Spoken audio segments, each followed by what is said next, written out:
বন্ধুরা, তোমরা সবাই কেমন আছো? আজকে আমাদের রেসিপি একদম গরম গরম নরম তুলতুলে গোকুল পিঠে। সঙ্গে থাকে এটা বানিয়েছি ঠিক আমার মায়ের মতো করে। এটা কিন্তু মানে ভেতরের যে স্টাফিংটা সেটা কিন্তু নারকেলের নয়, এটা ক্ষীরের হয় আমার মা যেটা বানায়।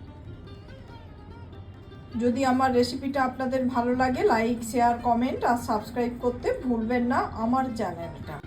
এদিকে আমরা একটা সুগার সিরাপ বানিয়ে নিচ্ছি।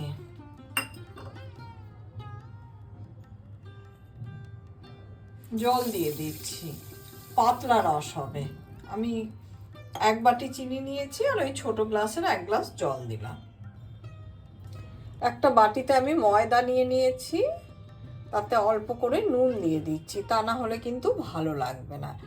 আর কিছুটা সুজি দিচ্ছি, সুজিটা দিলে একটু মুচমুচে হবে। এবার আমি জল ঢেলে দিচ্ছি। একটা ব্যাটার বানিয়ে নেবো ঘন দেখে। জলটা আমরা আস্তে আস্তে দেব।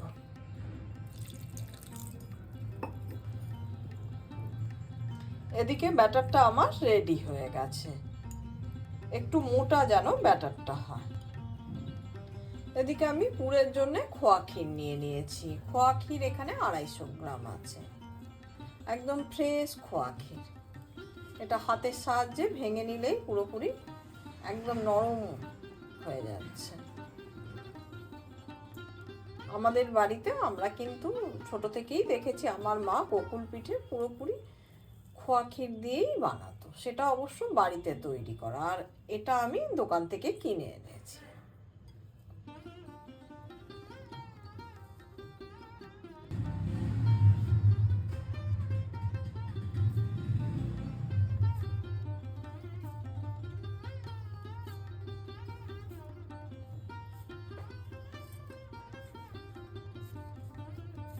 এইভাবে হাতের সাহায্যে চেপে চেপে আমি পুরটা বানিয়ে নিলাম।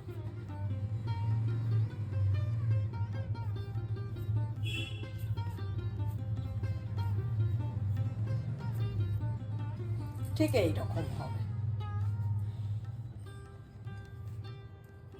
ওই একইভাবে সমস্তগুলো আমি তৈরি করে নিচ্ছি।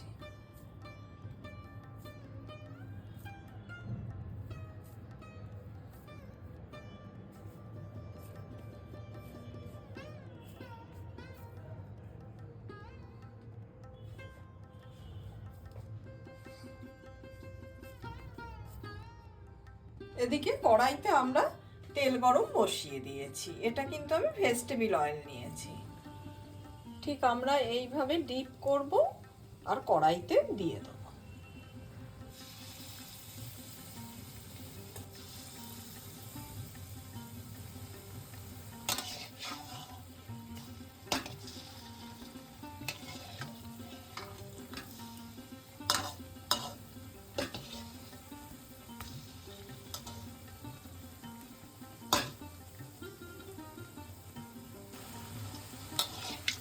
এদিকে গোকুল পিঠেগুলো কিন্তু আমার খুব ভালো করে ভাজা হয়ে গেছে, আমি তুলে নিয়েছি।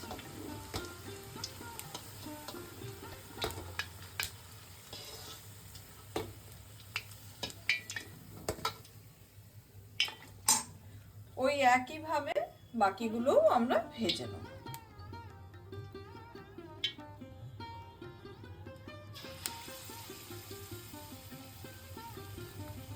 এদিকে রসটাকে কিন্তু আমরা আবার গরম হতে বসিয়ে দিয়েছি, তাতে একটু নতুন গুড় দিয়ে দিচ্ছি।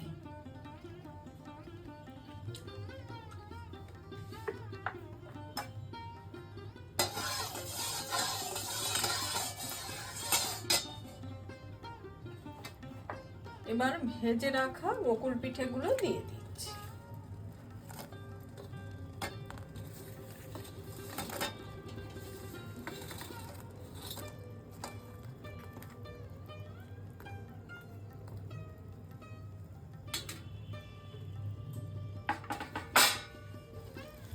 রসটা টকবক করে ফুটে গেলেই আমাদের গোকুল পিঠেটা হয়ে যাবে। দিয়ে একটু উষ্ণ গরম রসেতে এটা কিছু সময়ের জন্য আমরা ভিজিয়ে রেখে দেবো। তারপরেই আমরা এটাকে গরম গরম বা ঠান্ডা করে পরিবেশন করতে পারি। রান্নাটা আমার পুরোপুরি হয়ে গেল।